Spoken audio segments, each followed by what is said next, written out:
I'm going to first introduce our first topic of Mr. PJ Corns is going to join us. PJ is the Director of Sow Production for JBS Live Pork out of Greeley, Colorado. He's actually here at home, living in Iowa, down at Whatcheer, but now.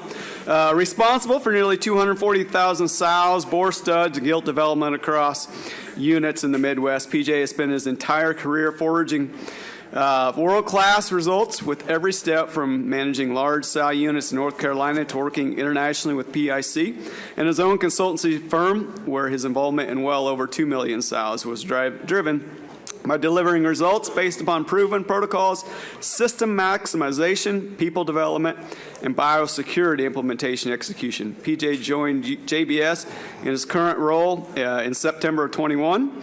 Besides the family Century farm near Whatcheer, Iowa, that includes row crops and wean to finish operations, PJ resides with his wife and family in Whatcheer now, not up here names, correct? Close That's enough. right, Yeah. in between moments. So join me in welcoming PJ. We're going to be discussing, what did we label it? Prop 12 journey, right? And experiences in managing and moving our goalposts forward in those efforts.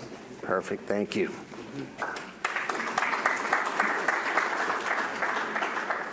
Chad, you got me? Can you hear me? Okay. Yeah, so briefly, I'm PJ Corns, Director of Sow Production for JBS. A little bit about us, a pretty big company, Brazilian company. For the U.S., we have our sow base located Colorado, the new Tri-Oak acquisition that'll take place here. Any Tri-Oak folks in the audience? I didn't see you.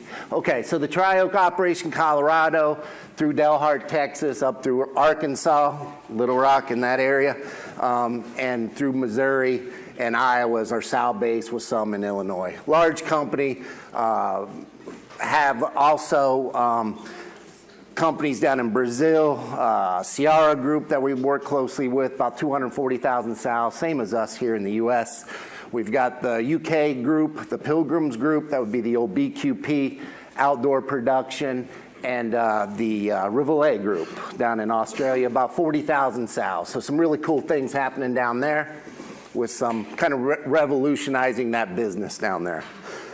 So that's about JBS. So I'll go through this and I guess some housekeeping things. So two things, one of which I'm obligated to tell you. With Prop 12, this journey we've been on, the attorneys get real nervous when I talk Prop 12 because I cannot tell you how many sows we got. Obviously, I've done that and I've gotten in trouble, so don't ask me. Yeah, so there's that. The other thing is when we talk Prop 12, one of the real sticky things is, and I'm in a room full of people with Prop 12, is exempt animals. So if you want to talk about exempt animals, you know, Dan, where are you, Dan? Yeah, that's a big subject. We'll talk about that later if you want to. A couple other things. When I'm in a small group like this, I like to get my fears out in the open, you know, so it really helps me in my personal life, you know, so I meet somebody, I say, hi, my name's PJ, these are the 3 reasons why you don't need to like me. So it helps out with that awkwardness, right, you know, it's like, we don't have that 6 months, I don't like you, yeah, these are the reasons why. So I've got 3 fears here today. Been told twice. I told Sophie once, this stage is extremely small. I'm pretty good chance I'm gonna fall off of it, so. Absence of a Hercules, Ruben. This is like the exit row on an airplane. You're obligated to help me when I fall off. The other thing is I got 2 embedded videos in here, so when I'm in your seat, you know, I'm like, man, that idiot, this is gonna be fun. So we'll see how that works. And the other one is I got a brand new kitten. Her name's Peggy, and she's named Peggy because she's got 3.5 legs. So Peggy. And obviously I got dressed in the dark. I played with Peggy in the dark, and I drove in the dark, and I spent the better part of 2 hours picking. So I do know I'm covered with cat hair on these pants. So we've just got all that out in the open. All right. So Prop 12. I thought, you know, as we talk about Prop 12, it's not like I got any more experience than anybody else. We basically started all at the same time. So what I wanted to do was talk a little bit about what did we do right in this journey? We've done a few of those right. We did a lot more wrong on this because we didn't know the rules. So some of those things, there's happy Chuck Norris. We've got him up there. Make sure my pointer works. Body condition scoring. As we got into this, we controlled that. This wasn't a law that we didn't know about. We controlled body condition scoring, and we wanted to be really good at that, and I'll show you some of that. We moved that body condition back to farrowing. This wasn't my idea or our leadership's idea. This was people on the farm saying, hey, we need to move this back. This makes a lot more sense, and it really helped us. Addressing the bully and the bullied. Again, something that we got to as we started breeding these sows in Prop 12, our conception rates were a little bit lower than what we wanted. We looked at this, and it brought our conception rates and farrowing rates up dramatic. Oops, I shouldn't have done that. Whew. It's never one of these until I screw up IT, so that's good. One of the things was adding labor. So we talk about labor. I know we're going to talk about labor later on today. That added labor. Now, we're not where we want to be on labor, but this is what we got due to the extra movements. The other thing was realizing, and I'll show some things on this, the ESF. We added another layer of management in there because when we didn't, we saw some effects from that. So as Dr. Darren Madsen here at Iowa State will tell you, we reserve the right to get smarter, and I think we did. Gilt selection. Dr. Walters talked about the genetic part of that. That's really important when we put these animals in this extra space. Derek Henningson's back there, our gilt selection person. We spent a lot of time looking at those rear pasterns. We spent a lot of time looking at the fluidity on the front end because I'll show you, we've got some real challenges there. The next one is mindset. Like everybody else, when we started down this road, we went into it. As a leader of our company, I said, we're going to be better.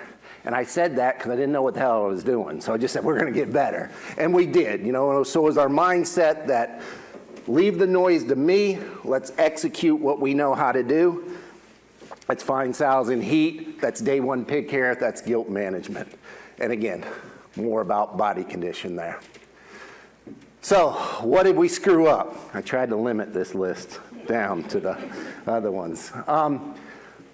Large pen wean sow section. So Alan, where's Alan Schnittiker? We were talking about this earlier. We made those big pens, and that made it really difficult, especially when I had the 3 body conditions, the thin, the ideals, and the fats.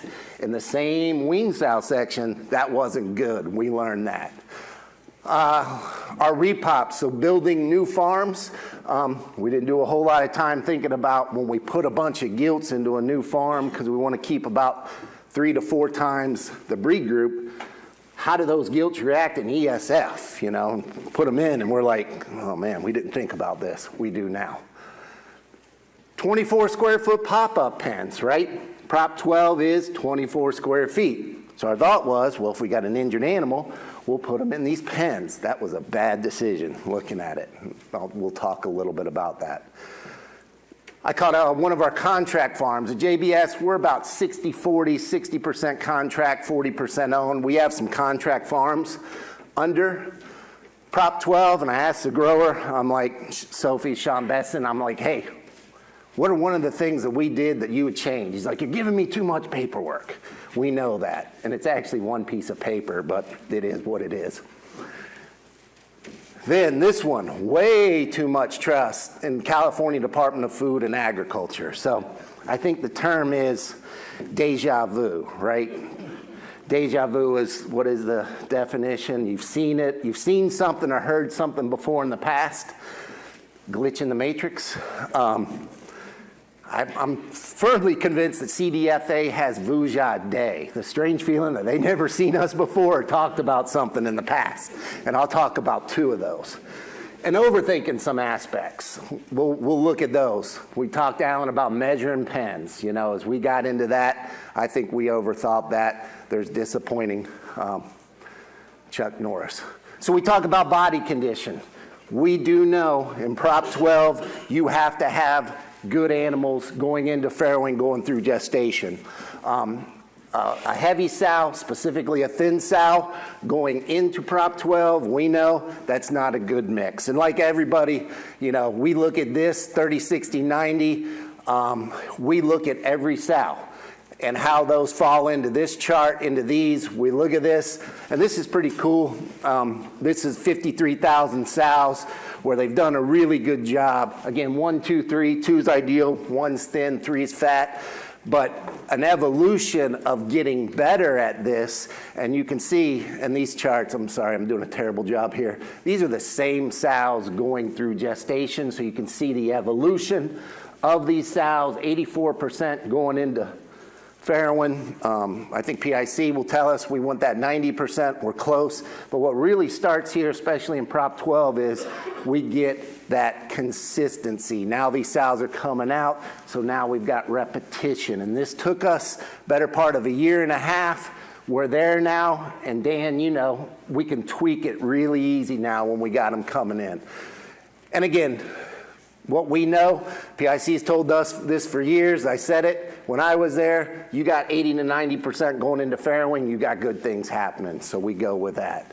And we have nearly 1 million sows in this data that shows us we're in the right direction on body condition. All right, here we go.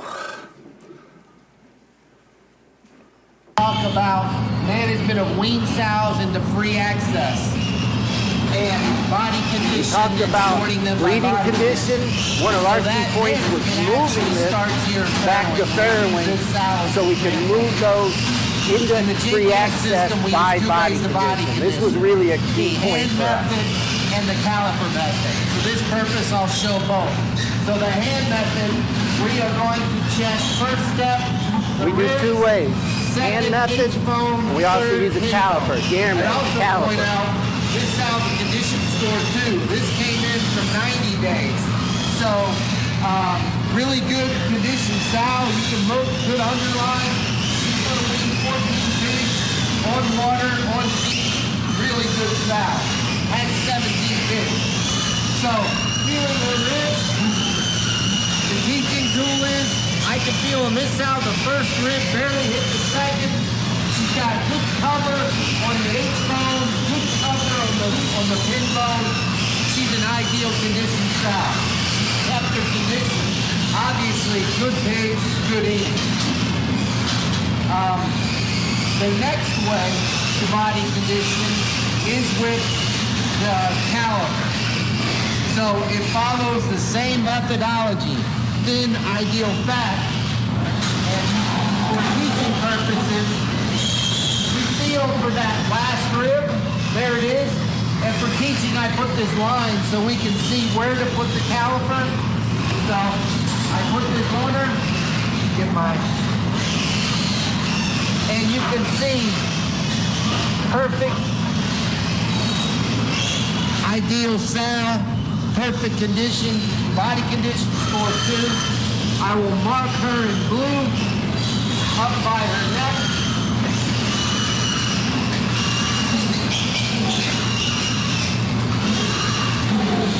So she will now go with her group condition score 2 with other condition score 2 so we can manage them together, and hopefully by the time 90 days later she'll stay, continue this cycle she's in. Excellent body condition, excellent pig, 17 ideal sow.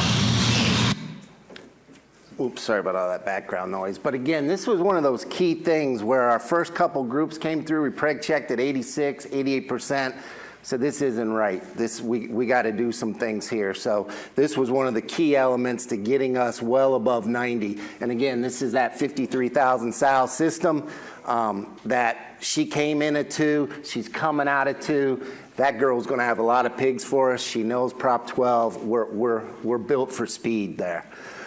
It's no more labor. We're not doing it again in breeding. They're just going up from farrowing. And again, this drastically reduced our sow death loss, pushing that down 4%. And our breeding went up from, again, we had those groups of 86, 88. We said that's not good enough. Now we're consistently above 92%. And I'll show you some of that data there. So that was a big one. The other one, like I said, when we first started building our farms, this was our wean sow section, and we'll get to this picture a couple times. So those are nice free access crates, right? There's my plug for Hog Slat. I better get something, a hat or something out of that. Yep. So there's our section. When we first started building these, we would build 72. But again, 72 sows, that was too big. A lot of times we'd have 1s, 2s, and 3s together. So we're like, hey, what happens if we make these smaller?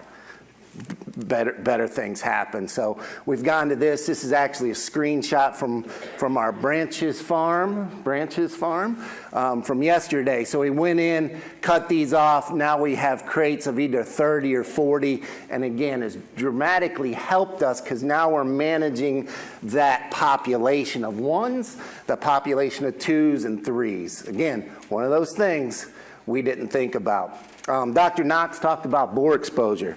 I spent a little bit of time over in Europe, and we use the gates. These aren't Jamie's gates, by the way, but we use these gates in place to have our section boar exposure. What I really like about this, because I'm an extremely boring person, is this bushing here. That's a bushing that comes up and goes down, and it sets in there. We need good boar exposure. There was a lot of noise about what is Prop 12, what is this, the laws, the Supreme Court. Our strategy was, let us worry about that. Let us worry about that. Let's breed sows. Let's take care of pigs. Let's gilt development. Let's get them in the correct body condition. And that's paid off. Pre-implementation. So the first barns that we built were pre-implementation. So Dr. Knox talked a little bit about moving day 3, day 4, day 16. We chose in this build to move immediately after the first service. Now, why did we do that? Didn't want to do that, but we did that to give us flexibility, okay? When this was going through the Supreme Court and we didn't know what was going on, we were building $22 million, $18 million. Sorry, I added on the cost. We build expensive farms. We wanted to have flexibility in case something didn't happen. So we built it like this. What is this? So remember those pop-up crates? Those don't work under California Prop 12, right? Dan Dean, why doesn't a 24 square foot pen pass California Prop 12? You get a free lunch if you answer this. The sow can't turn freely, right? The sow can't turn freely. So when they came in and told us that, we're like, ooh, I sure wish we didn't build them. So now we build 48 square foot pens for 2 sows. So you got to find 2. The next thing is cull sows. I didn't say I was going to talk about exempt sows, but I forgot this was behind me. Cull sows are exempt. We put them in crates by our loadout section there. So some thinking about how to make this easier for us. We load our 1s together. We don't have many 3s, and then we load our 2s together. So there's that kind of tie-in with body condition coming through farrowing. That's how we breed. That's how we do pre-implementation movement in Prop 12. There's the pop-up pen. So when CDFA came out, I'm like, hey, it's 24 square feet. But like Dan said, sow can't move freely. Looks good, kind of cool. The pop-up pen, because this folds out of the way, this comes up. We got one, thought was we put her up. This doesn't work. Thought it was a good idea. Not a really good idea now, because it does not pass. The other one, last video, please. This one I'll talk through. So this is where I have conversations with people from animal welfare, and I might win this conversation a little bit, because when we look at that, the people from California, they look at these are sows day 4 post-weaning. They're like, well, that's aggressive behavior. And I'm like, no, that's normal behavior for those sows. So as you can see, Yoel, he's the guy who said it. You know, we need to put these sows up.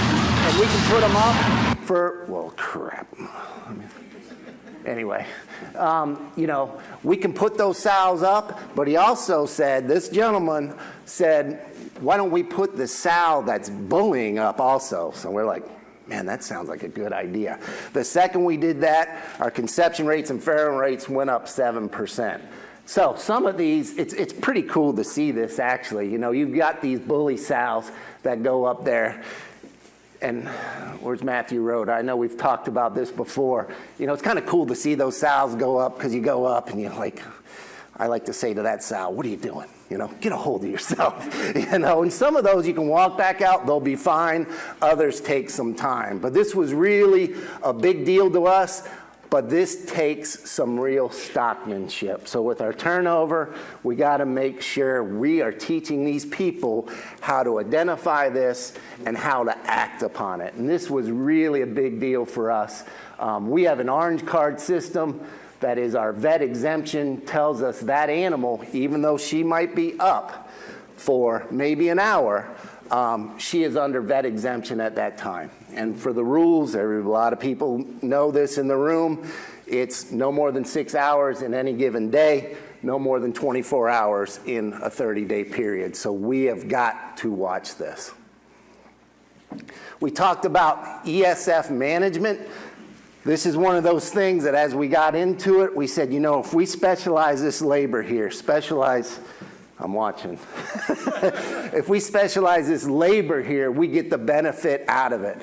We look at our red and black list. So when we load that up, pre-implementation or post, we're really looking at those first 3 days to get through, make sure they're in. Normally, right, about 80%, we can get them corrected in that first day if we get them pushed in. We watch closely the visit report, and I'll show you that. We look at that daily. We have that dashboarded. And our ESF lead, you can see picture taken yesterday. See them walking through, making sure sows are up in the ESS, make sure they're eating. Again, a real game changer for us when we started putting emphasis there, because in Prop 12, if we wait 48, 72 hours, it's too late. This is what I was talking to you about. So this is really cool, because I'm boring. But this is our ESF dashboard. So we can see here, this is pretty close to perfect. Everybody familiar with this graph? If not, this is one I've had to learn. So this is the feed distribution in purple, and this is the sows getting into the ESF. And what you like to see is this nice distribution, and you like to see the sweet spot on ESF somewhere around 12 minutes per visit, around 3 visits per day, right? You guys have taught me that. I believe it. So I go to this farm right here, and I knew when I stepped in, I'm like, something is wrong. There was a lot of activity. There was queuing up. There was aggression. There was everything. So we ran the data, and we saw 23.4, double the amount of time here. So didn't take a lot of time. We use this data. What's going on here, because we know it's like Hickory Park on a Sunday if they never open the doors. You know, everybody stops, you know. If you don't open the doors, you get pissed off, you want to eat. Same thing with sows. This was simple. We had sows lying in the ESFs because we weren't feeding them fast enough. So we literally fixed this. But as you guys know, we want to run 1 per 15. One sow per 15 ESFs, but when you go up to 1 per 20, this kind of situation will take you a week to work out of. So you're stuck. We're stuck here. We worked out of. The real behavioral part of this is, how long does it take sows to realize that the food is going to come and they don't have to lay down? I mean, you could see these sows. They go in, they'd eat, and they're like, I'm not backing up because there's 8 people in the back who are going to kick the heck out of me. So I'm going to lay down. Took us about 2 months to get out of this situation. So it was unfortunate, but we could tell there was something wrong, something bad was happening. But as we fix this, it doesn't fix itself not overnight. Sal's learned that behavior. Sal's pretty cool.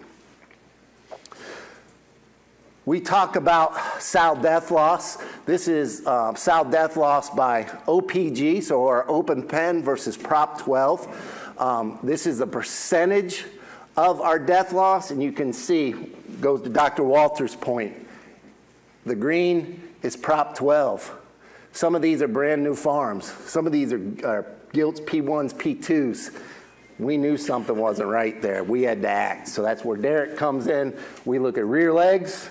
We look at fluidity. We have to fix this. Right gilt, right weight, right feed, bred at the right time, and we'll make an impact on this. But this is one of those where we got to go to our genetic suppliers and say, help us out with this. We need an athlete in these 24 square foot pens, and this is a big one for us as a company to fix.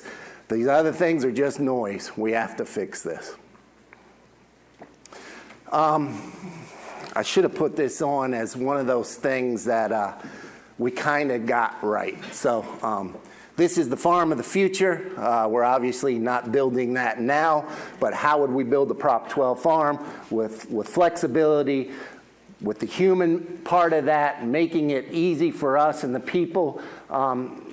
So as we look at that, it kind of falls into this gilt space also. So in this case, we have sow farms with GDU on site. That's where we breed or get our HNS in there. Those are exempt animals. I was going to say I didn't want to talk about exempt animals, but here we go. So we move them in for ideally 16 days. We saw your data that tells us we want that for 16 days. I'll get to that next point. It allows us, we bake in 4 weeks worth of flow into this. So we stick to our red, green, and blue and another. So we've got that. And this is a specialized area. We need somebody who knows really what they're doing, high level of training to manage this. And I go back to this point because it was a real sticking point for me 3 years ago when we were designing these farms is I'm bringing gilts in out of a pen who've never seen an ESF system. What the heck are we going to do? So some thought, some luck came into this. If you look at the back of these crates, we chose a cantilever style crate. My puberty kicking in there. Cantilever style crate, which is very similar to not exact as our ESF. So this actually serves as our gilt training for later ESF. So some science, some luck behind that, but this has really paid off for us.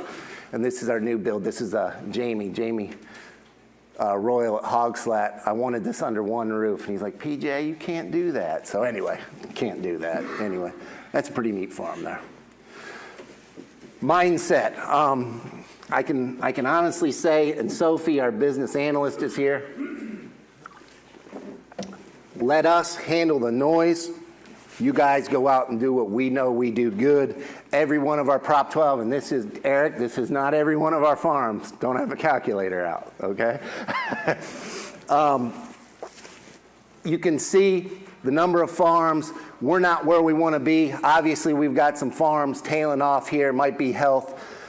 But again, we focused on we're going to be better. And every one of our Prop 12 farms that converted over, wasn't built new, has gotten better. So that was our mindset. We're going to be good at the things we can control. Let's go get it done. And we're not done yet. We'll go. Eric, for you, we talked about Dalhart. You made me put it, I thought about it. You know, our gilts in this sow region, I'm trying to remain on the legal side, are under Prop 12 breeding. We have a gilt breed project out there. Again, we know how to raise gilts. We know how to feed them right. We know the right weight. We've gone up, what, Sophie, 3 or 4 pigs since the implementation of Prop 12 in Dalhart. And we go all the way back to 2015. I talk a lot about Dalhart. We have to teach, we have to show winning there, and they got it. They're locked in. This is Delhart pigs per sow per year. So we went back. This is the same leadership that's been out there for a long time. And I know it's a low bar. Back here in 2015, we sucked. We sucked bad. But that's increased. And we put Prop 12 out there. And it is pig farming, right? Things happen. So we had that learning curve, and we were coming out in a big way. We were locked and loaded. Our projections had us at 34 PSY. One measurement, Dr. Turner wanted us to sell a bunch of pigs, and that's what we were going to do. And then PED hit us right in the face, spread through those sows within 4 days. So we took a beating there. But again, the noise. Stick to the processes. The processes work. They've done it. Delhart today is weaning over 31, 32 pigs, so it's up 10 pigs from 4 years ago. So again, a little bit of a low bar, but it'll show you the mindset of Prop 12, we're going to be better. Then, Alan and I were talking earlier. Everybody in the industry right now who's got Prop 12, we're in a mad scramble right now. Everybody is. Because all of our farms have to be third-party audited by the end of this year.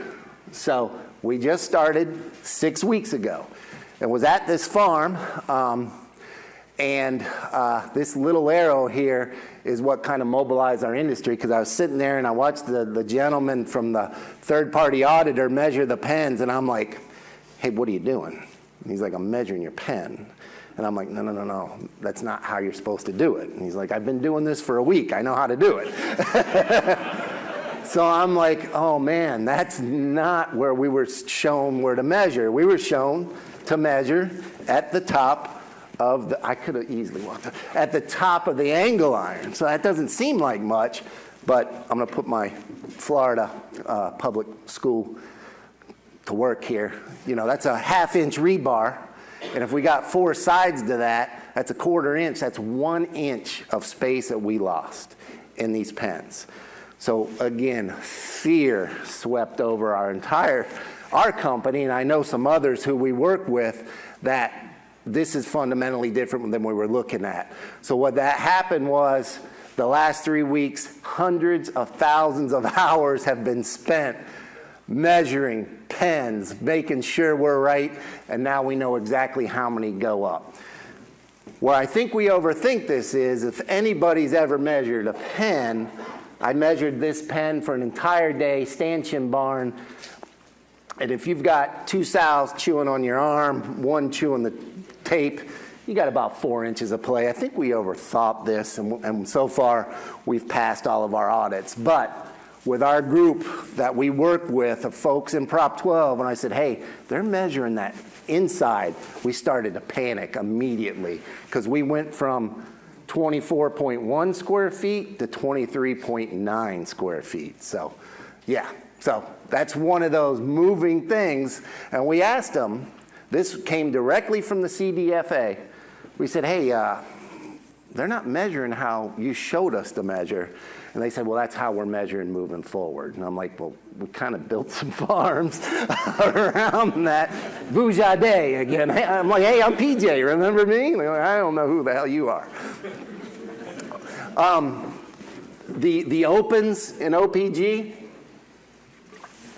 again, we look at the animal behavior part about this. This sticks, this hasn't changed, you know, but in that 24 square feet, we need our returns out of there, our preg check. We put a raw number on that preg check. We say, you're going to have 4, no more. If you got more than that, we got to go back, because in a Prop 12, same as OPG, you do not want open sows in that pen, because it creates havoc. That one open sow will create 4 more.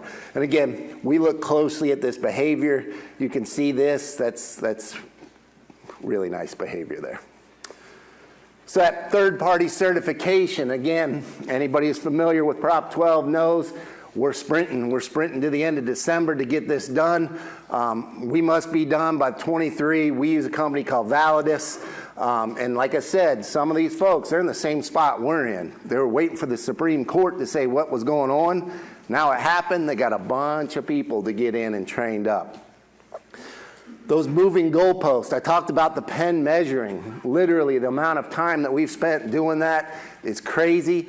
The vet exemption, that card on that sow, when we first started having, and we work closely with CDFA in our builds, when we first had this, the term was we can leave her in that pen for as long as she goes to gestation. Brought the same group back 3 months later, and they said, you cannot do that. You need to release them back into the general population. And that's when, like PED, not as hard as PED, but it hit me pretty hard when the leader of CDFA said, this is not about animal welfare, this is a housing requirement. So I'm like, okay, I can't argue against that. We got to get better. So that was that vet exemption. We're doing some things now to work with that. There's lots of controversies around this in the industry. If you got somebody from Prop 12, just bring up the word exempt to somebody, and you're going to start a whole conversation going. And the checkoff dollars, what's going on in the industry around this. I don't get involved in politics, but this is going to be something to watch in the next little bit of time, the politics in our own industry around this. It became painfully obvious, like we've talked this morning, we're part of a roundtable of producers. We call it the Dead Poets Society, where we get together. You know, we're different companies, but we're like, hey, how are you measuring? What paperwork are you using? We need to be in this together, and we find that very beneficial. When the measuring thing came, we all started crying for a little bit, pulled off the road, got ourselves together, and came back. Our welfare department, led by Iowa State graduate Katie Tapper, they make our audits easy. She is very black and white. We go into these, every one of our audits. We've had 18 so far. Everybody says the same thing. That's much easier than what Katie does. So we want that to happen. So this has gone well for us. I know, Alan, you've done well on that. So some good things going there. Switching gears here a little bit. How much time do I have? You're right there on time. Okay. Wrap it up. That was that was a passive aggressive. You CDFA by any chance? Pre versus post implementation. So we talked about that. And what's interesting here is we've got a lot of data. This farm in blue, Tompkins, will be pre-implementation. This farm in red will be red and yellow will be post-implementation, so we got 42 days. Basically, it tells us right now there's no difference that we see. It surprises me, all right? The same thing with total born. The one thing is about that day 35, and I'd like to talk to you a little bit about this, we see a lot of variation, but the end goal is statistically they're about the same. So really surprising to us as we move those sows in day one, we've done okay with, and it's been less variable than our day 35 movement, and our total born continues to rise up. I put this in, Dr. Rademacher, because at ASV, yeah, this is because I'm a glutton for punishment. Dan Dean, we used to use scarlet oil, right? Too expensive, so we started using pine sol, and I won't get into this, but I presented information on gilt development at ASV, and I'm not a doctor, so I was really nervous going there talking about this. And coming out of that, I had 12, 15, 20 calls about, hey, PJ, it was a great discussion. Can I talk to you about it? Sure. Every one of them was about damn pine sol, you know. So it's like, hey, how do you mix that pine sol? So I put this in. So if you want to meet, talk to Dan Dean or I. But if you want to talk pine sol, please have something else to talk about, if you don't mind. Because, yeah, again, put that in. Our SOPs, we built 3 SOPs on this. So again, we wanted to take the noise out, make it simple. These are a little wordy. These are different SOPs than our production SOPs, because these are built for CDFA also. When they come to our site, we say, here's our SOP. These things have to make sense to them. We have an SOP culture, very process driven. The same thing goes for Prop 12. Probably one of our biggest things that we've had to have happen is no more than 6 hours, no more than 24 in a 30-day period. How do you track that? We track it this way, sheet putting it in there. I think we overthought about this. I did personally. We put it out in the farms. It's worked well. We maintain no more than 50 hours generally. And you can see we have everything really well laid out. We try to be as organized as possible because a large sow farm normally will take about an hour and a half for an audit to happen, and it's because we've tried to be very organized with this. So a lot of thought with this. Our dead poets looked at this. We're using basically the same thing that's working for us. One of the things with the audit was, how do you know when you load a room? So we spent way too much time thinking about this. It's like the auditor, hey, when we went through practice audits, how are you going to tell me? And then somebody said, why don't you use the door chart? It's on there. So we're like, hey, that's a great idea. So one of the things been for us, use the door chart to dictate when the animals come in, because you don't want animals loaded well before. I believe it says 5 days before farrowing, right? Prop 12 people? Yeah, 5 days before. So that's helped us. The other thing, coming to an end here, one of the things is we've really adopted camera technology in our farms. The manager here, Terry Roach, is a great guy. He's a little old school, but when we built this farm, he's like, man, I don't know if I like this farm. You're just following me, aren't you? And I said, Terry, absolutely, and we need to put these in your house too. You know, and he's like, you really want to do that? And I'm like, no. What it's really, though, taught me was, and this was yesterday when I should have been sending my presentation in and I was messing around on this, what it really shows us is the animal behavior side of Prop 12. And it's really cool to see in FAS, and I think most people will see this, 90% of the sows will lay into FAS somehow, all the way in, partly in, up to their shoulder. You'll see that.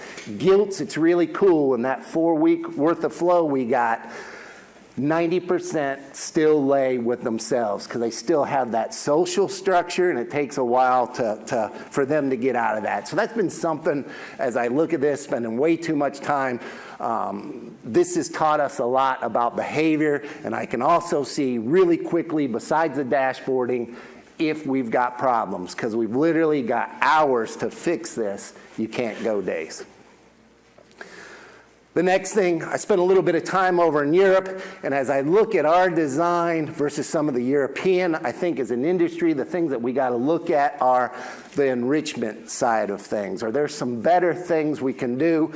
As we were getting into building, I was still over in Europe, and I was talking to people. Every one of them said, you not only need straw, you need alfalfa straw, or you're going to be making a big mistake. And I think there's something to that as far as a behavior goes. So anyway, something to watch out for, something that we're looking at as we move forward.